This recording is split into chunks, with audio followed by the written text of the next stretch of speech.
Who doesn't love a good pancake, especially for breakfast, right guys? So the ingredients that we are going to be using is butter. I've got 2 eggs and I've got some milk. You can use water, coconut milk, whatever you decide, but today I'm using milk. And I've got plain flour and I've got baking powder, and I also have sugar on the side because everybody is always complaining that I don't put sugar in my pancakes. And I've got moringa powder because I'm going to make 2 batches. So let's get going, guys. If you are new to the channel and you haven't subscribed, I don't know what you're waiting for. Subscribe to the channel and help me grow. Guys, if you're looking for measurements, I'm sorry, I do not measure when it comes to making pancakes, but funny enough, this came out perfect. So yeah, not measuring, just eyeballing everything. Yeah, we are eyeballing everything, guys, so forgive me. I'm just warming up the butter to melt it. So yeah, perfect. I think it's going to come out okay. To be honest, guys, this is the wrong method. I'm not even gonna lie to you because I don't know why I decided to put egg first, like seriously, and I couldn't even crack it. Come on. But anyway, because when you put an egg like that, it'll give you little clumps or lumps, but it's fine, it's all gonna cook. So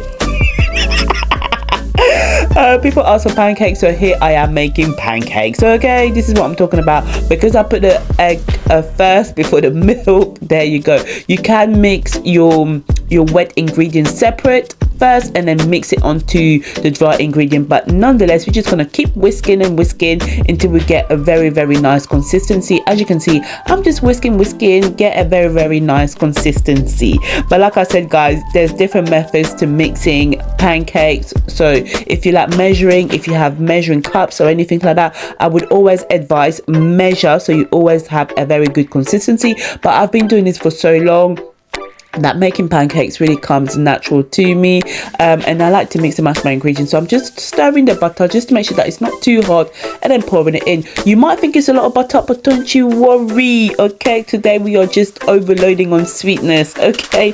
And I added some vanilla essence. If you wanted to add cinnamon or anything else, you can. This is all ready. I'm gonna keep it in the fridge for about 20 minutes while I do my moringa mix pancake flavor. Yeah, so there you go. That's just gonna go in the freezer for a little bit while I just, you know, mix the other batch, okay, for those that want that extra healthy goodness to it, if you can make it healthy. Guys, I've previously made a vegan friendly a pancake before, so again, if you want gluten-free, vegan-free, I have got it on this channel as well. But yes, guys, so this time around I added the milk and then the egg. Yeah, so this time around the mixture was a bit smoother, with less clumps. But yeah, so whisking because, you know, you just need to make sure that everything is mixed well. I'm gonna add my vanilla essence again. Who needs to measure? I just put enough so you can taste it, okay? And I think I need a bit more milk, so let's add a tad bit more milk so it's not so thick, okay? And I'm just gonna go in now with my moringa powder. I'm just gonna add a teaspoon. Again, a teaspoon might be a lot for many of you, so if you just want to put half a teaspoon, it's fine. I think a teaspoon is enough. You can barely taste the flavor of the moringa in the pancake, for me personally, but for somebody else it might be a bit too much, you know what I'm saying? So be careful if you are adding this to a mixture, because the taste might be a bit too much. But for me personally, I couldn't really taste that much. So yeah, just keep mixing it all together, and I think I'm gonna add another ingredient in there. Yes, I'm gonna add my chia seeds. Why not?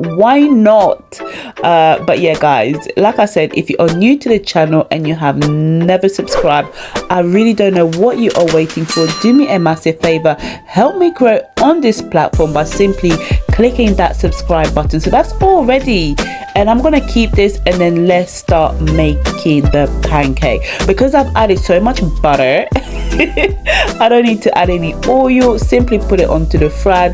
I've got my heat on medium high, and then I'll just medium high, and it's just going to cook in that manner. You want to make sure that both sides are cooked evenly, you know, always make sure that it's cooked evenly. While that's prepping, I'm going to make my pouring cream. Why not? So I've got some cream, full fat cream right here, and I've got some condensed milk just for that extra sweetness. Why not? Okay, who doesn't want cream and pancake? And with this mixture, guys, once you make it, you can keep it in the fridge for about 2 to 3 days, and then if you have any cake, desserts, you can just pour it over to your dessert. And I'm gonna add some vanilla on top and just come on, whisk it, whisk it, whisk it. You can keep tasting depending on your level of sweetness, you can, but yeah. So I'm just gonna finish off making off the pancake now. And everybody was telling me hurry up, so I had to get 2 pans on a go. But guys, there are pancake mixing pans, equipment that you can buy, you know, if you don't want to do it in this manner. But here's the end result, guys. Nice pancake with some fresh fruits. You can add blueberries, raspberries, whatever the case may be, and then pour it with that cream for that extra sweetness. Yes, and then obviously we had cake, we had dessert later on, so why not pour it over, guys? I hope you have enjoyed it. See you next time. Bye.